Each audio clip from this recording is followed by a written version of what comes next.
Well, and thank you everyone for being here. I'm excited to start with our webinar. I'll go ahead and quick introduce myself here. So my name is Emily Miller. My pronouns are she, her. I was a high school chemistry teacher for 10 years. And when I was teaching, I taught in our alternative learning program. I taught regular chem, I taught honors chem. So I had a lot of opportunities to work with a lot of different students and try lots of different strategies, which was awesome. When I was a teacher, I considered myself to be an NGSS pioneer and advocate in my science department. And I was also a PLC lead, so I was able to lead a lot of data-driven dialogue and data chats, which I kind of love data, so that was always fun. And now I have the pleasure of being a district engagement manager with InnerOrbit, and I actually service California, so hello. And now I get the lovely opportunity to partner with districts to help them implement InnerOrbit. And speaking of dinner and my stuffed crust pizza I'm looking forward to, I like savory more than sweet. And this doesn't mean I don't like sweet. Like me and chocolate are best friends, but like if I had to pick, stuffed crust any day. All right, Julia, would you like to introduce yourself? Of course. And my name is Julia. My pronouns are also she, her.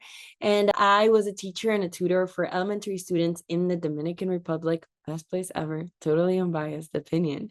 And I've been supporting districts and teachers with their NGSS implementation for the past 3 years. I'm also InnerOrbit's district engagement manager, but I actually work a little bit more with our East Coast folks. So I have the pleasure to partner and provide guidance to schools and districts implementing assessments in their NGSS instruction. And I think that matcha is better than coffee. I know it's a hot take, but I'll stand by it. And now on to our content for today's webinar. So this webinar is actually going to be, and you're going to receive a resource after this so that you can actually facilitate this session. So we're going to model how to facilitate this item analysis PD session, looking at three-dimensional items from the cast to help educators better understand how test items have shifted to sense making and how to use the SEPs and cross-cutting concepts in assessment and phenomena in a unit to better prepare students for sense-making tasks on the cast. And I know that was a lot as a goal, but we're going to be here for only 45 minutes approximately. And the first thing that we're going to do is we're going to identify sense making, what sense making is really, by looking at some sample test items and by establishing the difference between representation and sense making. Then we're going to talk a little bit about how to scaffold sense making and what sense making in the cast looks like, by kind of like breaking down those three dimensions of the NGSS. Then we're going to do a little bit of an item analysis for 8th grade in the SCP and cross-cutting concept assessment tasks. We're going to talk about how to incorporate phenomena in a unit. And finally, we have our wrap up. And now that sounds amazing, but just to talk a little bit about what InnerOrbit is, and this is just going to take a quick minute just so you know, in case you are not familiar with InnerOrbit, the first thing that InnerOrbit is phenomena. So we have about 1,000 phenomena on our site for teachers to provide students with opportunities for transferring what they learn in class to these novel scenarios. So as you can see, they can be beautiful, interesting, sometimes even gross, whatever will pique students' interest to our site and to actually making sense of novel things. We also have scaffolded questions. So instead of just going into those big three-dimensional questions that students will see on the cast, we actually build up a rigor with questions that kind of like bridge that gap. And we identify those invisible steps that students need to take in order to go from those one-dimensional questions to just assess the content to those big three-dimensional questions that they're expected to answer in state assessments like the cast. We also have reports on our site. And as you can see, Emily is a big data person. And I think this is one of the best sites, the best features of InnerOrbit, because it not only gives you very, very detailed information within which grade level band, within which SEP or which DCI students are struggling or excelling on, but it actually lets you know the specific elements of the SEP, DCI, or cross-cutting concept that students need to keep working on, that we haven't assessed, or that we need to go back and do some remediation activities, just for teachers to make informed instructional decisions and for them to also have informed PLC conversations. And finally, professional learning. So on InnerOrbit, we do a lot of sessions like this one, and we also fly out to our partners to actually engage with some professional learning. So if you're interested in actually talking to us a little bit more or talking to Emily specifically, you can always find a time on our calendar here. And that is it about InnerOrbit. Now, Emily is actually going to go into the meat of this webinar. Thank you so much, Julia. So, did you want to talk about the sense-making paradigm shift? Actually, yes, I apologize. Yes, I apologize for that confusion, but these are actually my slides. And to start, I want to show you, we're going to dive into what is sense making specifically. So for this part, let's actually dive into these two different questions. And one of them is a release test item from 2018, and the other one is a release test item from 2022. And we're going to reflect on the differences between these two questions and why these differences are important. So on the first question, we're asking, which of this is a biotic part of an ecosystem? The second question is centered around a phenomenon. What is the difference mainly? I know we know one is based around a phenomena and the other one is just asking a question. But why is that difference important for our instruction and assessment practice? Yeah, so Marcy is saying that the first question is just an identify type of question, and the other one has more analysis. And that is so important. We'll dive into what more analysis really means. So let's actually establish the difference between what sense making is versus what representation is. So when we talk about representation, we refer to how students communicate their understanding of concepts they've already been taught. So this could be through diagrams, written explanations, but it's mainly about expressing what they know and recalling and representing what they know. And this is really particularly useful for maybe diagnostic assessments or even formative assessment to help students make those connections with their pre-existing knowledge and monitoring learning progress and providing feedback. And even though this is crucial for developing understanding and tracking learning progress, it's important to note that it doesn't demonstrate at all the student's ability to apply their knowledge to new unfamiliar concepts. But when we talk about sense making, on the other hand, this involves deeper cognitive processes. So it's about students engaging with new phenomena and using their knowledge and skills to explain why or how something is happening. So this is where they apply what they've learned in novel situations. And sense making is best suited for summative assessments, which evaluate student learning at the end of an instructional period. So these assessments are designed to measure whether students have achieved the learning objectives and the performance expectations. And the ultimate goal of the NGSS at the end of the day is for students to demonstrate mastery of the standards through sense making. And this means that they can apply the cross-cutting concepts of science and engineering practices and the disciplinary core ideas to understand and explain new phenomena. And now, actually, Emily is I'm gonna kick it over to her so we can actually talk about scaffolding up to sense making and what that looks like. Thank you so much, Julia. So now that we kind of have an idea of what sense making is, now we're gonna have a conversation about how we can actually get our students to be able to do that. So now that state items like the one that we just saw are kind of being reflected on the cast, how do we get them there? So just a quick review.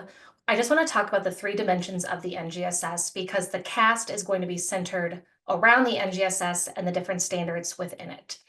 So the first element or the first dimension of the NGSS is going to be the disciplinary core idea. These are the big ideas of science, like the foundational concepts that students need to understand, like energy transfer, ecosystems, forces in motion, like the content. The next element of the NGSS is the science and engineering practices, or we call them the SEPs. These are the skills students use to do science, like analyzing data, constructing explanations. The SCPs are all about engaging students in the process of like figuring things out. And then the last dimension of the NGSS are the cross-cutting concepts, or the CCCs. And these are the themes that run across all areas of science, like patterns, cause and effect, systems and models. And the CCCs help students make connections between the different disciplines and apply their learning in new contexts. So when we're talking about sense making, though, what sense making is doing is it's connecting all of these dimensions around like a novel phenomena or around a new problem. And this idea is what's causing students to make sense of something new, which we call sense making. So this idea that they're taking all 3 of these dimensions, using all 3 dimensions with a new problem or a new phenomena making sense of that something new. So now that we kind of have an idea of how the NGSS plays into sense making, again, how do we get them to do the sense making? So on the left, you're going to see a column labeled DCI only. This is just representing a one-dimensional question, kind of like that first question we saw in the sense-making paradigm shift. So these are important. It's good to know that students know stuff, but it's not our end goal.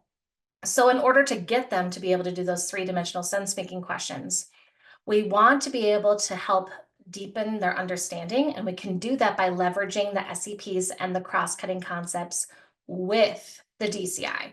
So by integrating SEPs and CCCs into the learning process, we can create something called two-dimensional tasks that require students to engage more actively with the material. And then the last part of getting students over to that three-dimensional sense making is they need to have that novel phenomena or real-world situations or problems that students haven't encountered before. The phenomena provides a context for students to apply what they know and use their science and engineering skills and connect ideas across disciplines. So using this process of leveraging SEPs and CCCs and novel phenomena, if we use both of these, we can get students to that three-dimensional sense making, which is ultimately the goal and what we see on the cast. So now let's actually take some time to look at how the cast is aligning to these three-dimensional sense-making types of questions. So what we've got here is all of the cast items are going to be aligned to a performance expectation or a PE, or you might call them like the standards. And so each one of these performance expectations, in this case for ESS 2.2, which reads, analyze and interpret data from maps to describe patterns of Earth's features. All these performance expectations have all three dimensions in them. So the science and engineering practice, the DCI, and the cross-cutting concept. So when the cast is actually writing items, they're going to be looking at these three different dimensions connected to this performance expectation and trying to get students to essentially utilize these different dimensions. When we're looking at these three dimensions, though, they don't necessarily all need to be used. For example, we were talking about those representation questions. We would call those a one-dimensional question. So just one dimension, just the DCI. This is going to be more of like that recall, understanding. So those are a type of question students could see on the cast. And then we also have what we call two-dimensional questions. And this combines the DCI with one additional dimension, either the CCC or the SEP. These questions push students to engage with the content in a more applied way. So for instance, a 2D question might ask students to analyze a graph showing precipitation levels and connect it to the changes in the water cycle. So they're still using the DCI and the content, but pairing it with the SEP is giving more meaning behind it. And then the last type of question that can be asked is a three-dimensional question, which is utilizing all three dimensions within the question. One thing I want to note here is how each step scaffolds complexity, and it's going to help students build the skills and understanding they need to make sense of phenomena in a real-world context.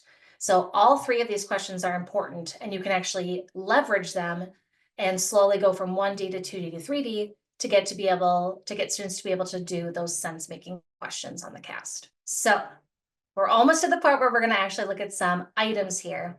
But what I want to talk about first is kind of the justification that the cast uses when making these items. So what I've pulled from here is an answer key from some released cast items on a practice test. So when you're looking at this answer key, there's a few key parts of information. One being that PE or that performance expectation. That first part there, the key is just the correct answer to the question. After the performance expectation, you'll see the SEP linked to that performance expectation. You'll also see the DCI linked to that performance expectation and the cross-cutting concept also linked to that performance expectation. And then the ILCs stands for item level claim statement. And this helps describe what the question is specifically asking students to demonstrate. So it's kind of like a simplified version of like what the students have to do. And so when you look at this, notice now not every single question has all three dimensions. The ones that do have all three dimensions would be a three-dimensional question, but the second one is actually a two-dimensional question because it just uses two dimensions. And then we've got another three-dimensional question here. So when we're thinking about preparing students for the cast, a lot of questions on the cast are going to be 2D and 3D questions. There will be some 1D, but those higher level 2D and 3D questions is really what we want to make sure students are prepared to answer, because those are going to be the trickiest ones on the cast for them. So we got all this context now. So now we're going to go ahead and actually dive into a real example of an 8th grade cast item. So one thing I want to note, the analysis that we're going to use for this 8th grade question can be applied to any grade level. And after this webinar, I will be providing a resource to all of you that has these slides, but has an analysis of a 5th grade, this 8th grade one, and a high school one. We just picked to focus on one for tonight, one for the sake of time, and we picked a middle school because it's in the middle. But if you're interested in using this as a professional development resource for others, there will be one from every level within that resource. So just something to keep in mind. So the 8th grade item that we're going to analyze, this is the information that is tied to it. And the performance expectation for this is MSPS 2.5. The SEP for MSPS 2.5 is planning and carrying out investigations. So that's going to be the skill or practice a student will have to use to answer this question. The DCI is types of interactions. So it's looking at this idea of forces. And the cross-cutting concept is going to be cause and effect. So notice how we've got all three dimensions highlighted in the answer key. So the item that we're about to analyze is going to be a three-dimensional question that is going to have students utilize all three dimensions in their answer. So here's our item. So the scenario in this case is a student wants to demonstrate that a magnetic field exists in the region around a permanent magnet. The task asks students to evaluate a series of demonstrations listed in the table and decide whether each one shows evidence that a magnetic field exists. So students then are going to check the appropriate box, does show a field exists or does not show a field exists, based on their analysis of the demonstrations provided. So this is the question students are going to get. As a reminder, these are the three dimensions that this cast item is assessing. So it's looking at students needing to apply their understanding of magnetic forces, that's the DCI, being able to use evidence from the demonstrations to make decisions, that's the SCP, and reason through the cause and effect relationships that explain how a magnetic field can influence objects. So here's what we get to do, y'all. I'm going to now go through each dimension, and I would love if you all could try to figure out where the different dimensions are popping up. And because I did my animations incorrectly, you can now see the answer to this one, which is totally fine. So the science and engineering practice in this particular question is essentially evaluating the design of multiple demonstrations to determine if they effectively show evidence of a magnetic field. So the idea here is that we want to figure out whether the student can use these demonstrations. So by engaging with this SCP, students practice thinking like scientists. So they're evaluating how an investigation is designed and whether it achieves its intended purpose. So this is the part of the question that is looping us back to the SCP. So now we're going to go ahead and see if we can do the same thing, but with the DCI. So in this case, for the DCI, which is types of interactions, the DCI here is focusing on magnetic fields and if they can exert forces on objects at a distance. So that's what this content is trying to get at. So again, the students are asked to evaluate the demonstrations in the table and determine whether they provide evidence of a magnetic field's presence. So for example, in the demonstration where a magnet held under a piece of paper moves iron fillings into a pattern, the fillings visually show the magnetic field's effect, proof of the field interacting with the object. This is also the case when a magnet is held near a small metal ball. The other demonstrations would not apply in this case because they actually involve the objects touching. So again, we're looking at this idea that a magnetic field exists in the region around a permanent magnet. So that's where that DCI is coming into play. From there, now we can look at, so those are the two examples that I featured there. So this idea that in these two cases, both of the objects are being held near it, and then we're seeing movement because they're being held near. So proving this idea that there is a magnetic field around the object by being held near it, and it doesn't necessarily need to be held, like touching it, in order for that to work. The last dimension that we're going to be looking at is that cross-cutting concept, which is this idea of cause and effect. So in the task, again, students are evaluating whether the demonstrations show if a magnetic field causes observable effects, such as moving those different objects. So each demonstration gives students an opportunity to analyze whether the observed effect, like the movement or alignment of objects, is evidence of the cause, namely the magnetic field. So in each one of these situations, students need to look at what happened and if that caused the effect of the other objects moving. So the CCC is central to this item because it asks students to connect what they see, the effects of the magnetic field, with the unseen cause driving those effects.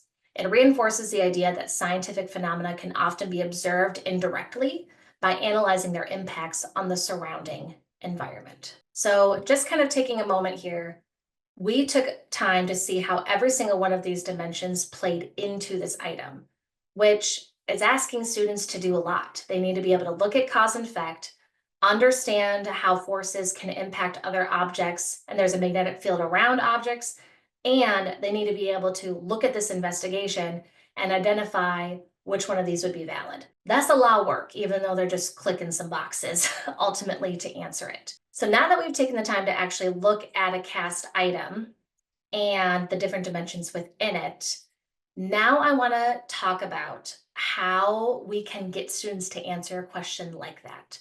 So before we talked about how we can get from representation to sense making, we talked about how we can leverage those SEPs and those CCCs. So I'm going to show y'all some tools created from STEM teaching tools for how you can leverage two-dimensional questions in order to eventually get students to be able to answer three-dimensional questions. So one of the ways to incorporate an SEP into a question is by using a tool like the STEM teaching tools that's linked on this slide. It provides guidance on designing tasks that emphasize specific dimensions. So this STEM teaching tool number 30, for example, outlines task formats for 3D assessment design, which can help us align questions to NGSS while focusing on building student understanding step by step. So basically, it kind of slowly scaffolds students to be able to use the SEP within a question. So what we want to do with this is we want to utilize one of these tasks and see if we can get a two-dimensional question. So rather than jumping straight to three-dimensional, can we pause in the middle and just incorporate the SEP with the DCI and see if we can get students to answer questions like these? So the task that I pulled from the STEM Teaching Tools article to help write this 2D question is the task is present students with a scientific model to be tested. Then ask students to generate a research question to investigate the phenomenon with resources available in the classroom. Ask students to evaluate different ways of observing or measuring a phenomenon to determine which will best answer the question asked.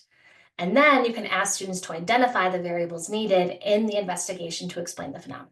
Now, these were a lot of steps, and you can kind of almost prompt students on some of the beginning steps and just focus on one if you want to. But this kind of gives you an outline of how you can get students to engage with the SEP. And I've got an example on the next slide of how that's done. So again, the prompt is up at the top. And for this example, I'm going to use MSPS 2.5, which is the same performance expectation that we looked at with the cast item.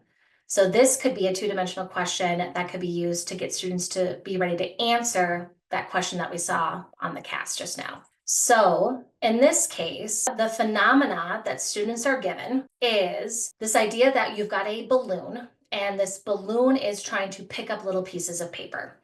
And this balloon is picking up little pieces of paper because it has been charged by various objects. And so we've got a table here that shows an investigation that was actually conducted by the students. So they used various materials to charge the balloon. And then they held the balloon closely up to some little pieces of paper and counted how many pieces of paper were picked up. So we've given students this idea, this phenomena, so this model, and now we're asking them to observe or measure the phenomena to determine like a question that we can ask. And then once students have a question they can ask, then they can identify variables needed in the investigation to explain what they're seeing. So what they're seeing is the balloon picking up pieces of paper. So the question, this two-dimensional question we can ask is, referring to figure 1, which in this case is the GIF of the balloon, which of the following is a reasonable way to measure the dependent variable, the strength of the electric field in Jared's experiment? So in this case, we need to ask ourselves, which one of these things is going to help us measure that dependent variable? In this case, it is going to be counting how many pieces of paper the balloon is able to pick up. So where the SEP is coming into this question is this idea of identifying that dependent variable. So when we look back up at that task where we're asking students to identify the variables needed, so this is, again, helping students with that SEP of planning and carrying out investigations, because they have to isolate the variable and figure out how they're going to manipulate that variable. So they're using their idea of forces and attraction with the balloon, and then looking at an investigation and figuring out how to plan that investigation. So just the DCI and just the SEP. We can do a similar thing with just the CCC, or the cross-cutting concept.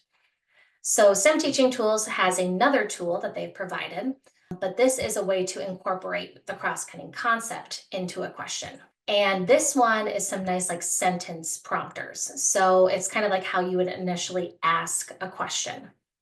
And remember, our goal here is getting a 2D question where students can see the DCI combining with that cross-cutting concept. So our prompt, again, is listed up above here. And in this case, we are seeking to elicit students' skill in evaluating causal claims.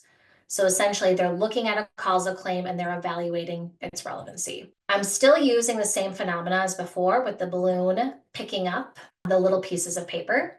And the item that we've got here is, which of the following is an appropriate claim to be made assuming the data collected is accurate? So within the correct answer, we've got this different materials can charge a balloon differently, which affects the strength of the electrical field created.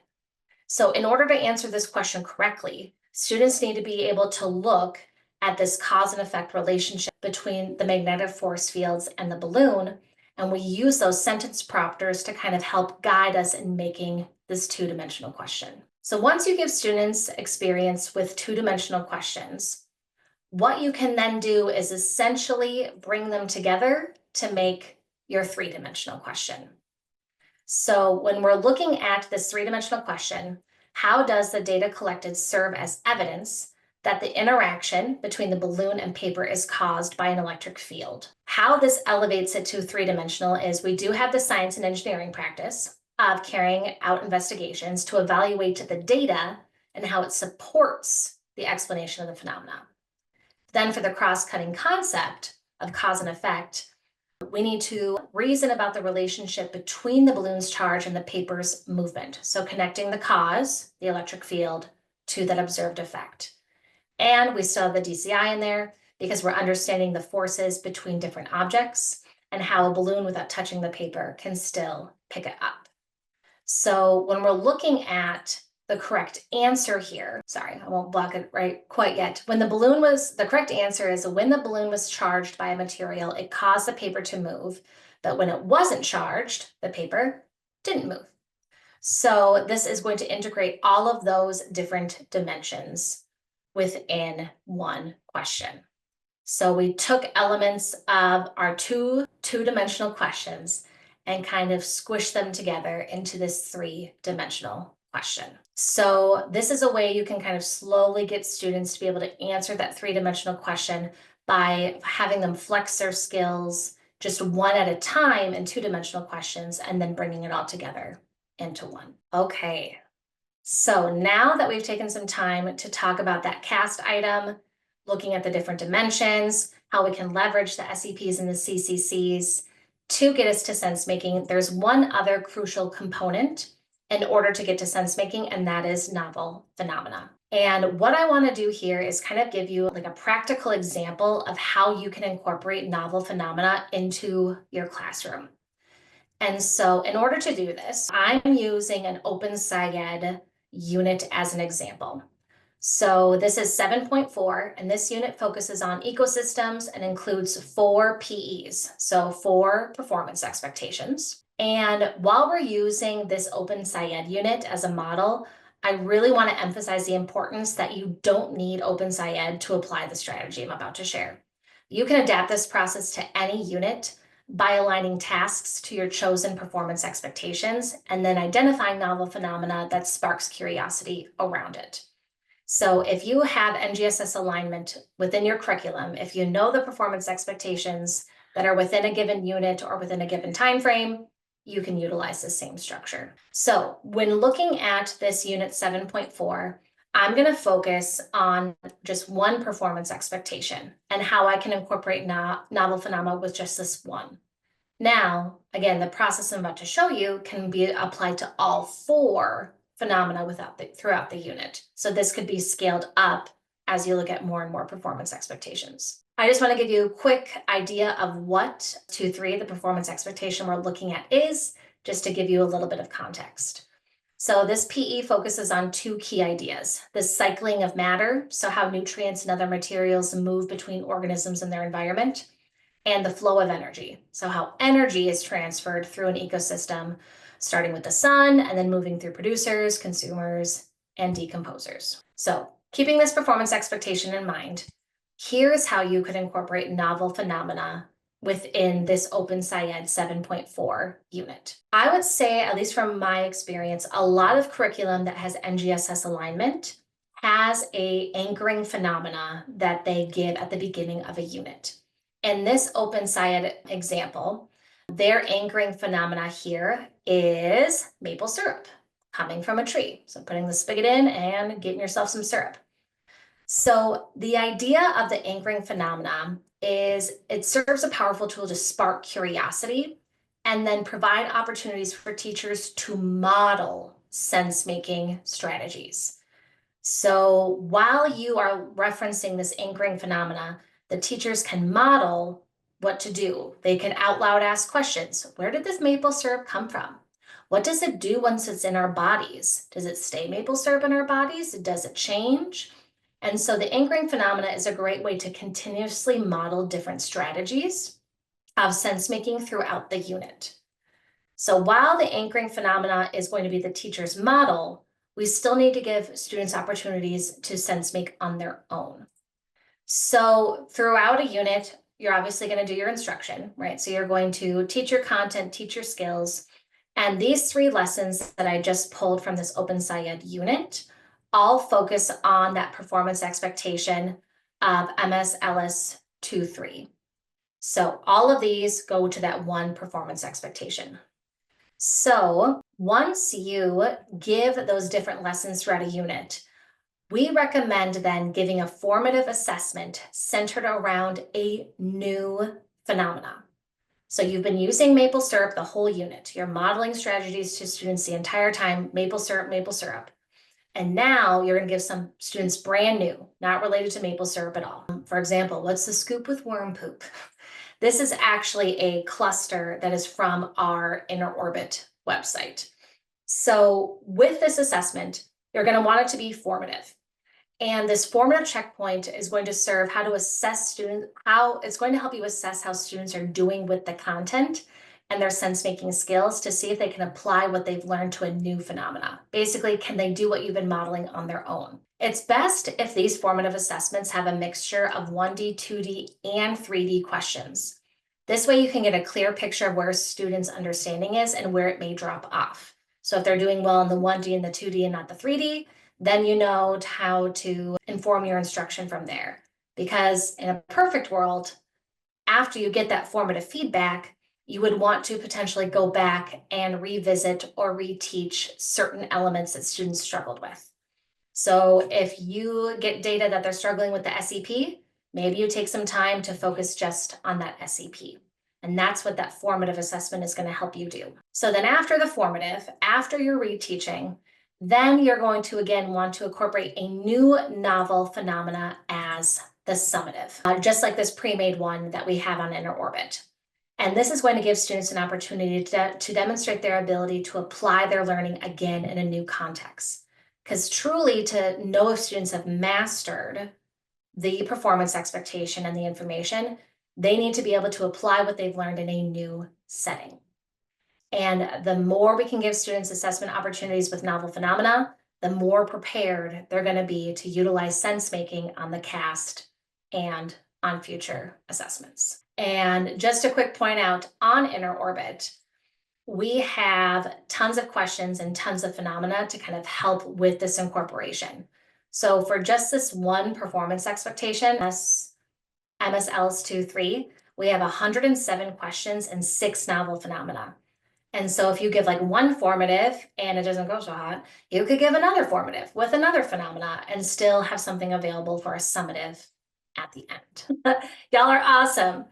I really hope this session provided you all with practical strategies to support your students in developing their NGSS aligned skills and knowledge. Remember, sense making is a process. It's about giving students step-by-step instructions to become confident thinkers and problem solvers so they can eventually do this on the cast as well. Julia, if you want to go ahead and take it away and close this out, I would appreciate it. Thank you, Emily. I'm going to drop a link in the chat again in case you want to chat with her about maybe rolling out a pilot or trying InnerOrbit with your teachers and students. And we've done a lot in right under 45 minutes. So thank you so much, everyone, for being here today. If you signed up to the session and you're watching the recording, you can also find the links in the description of the YouTube video.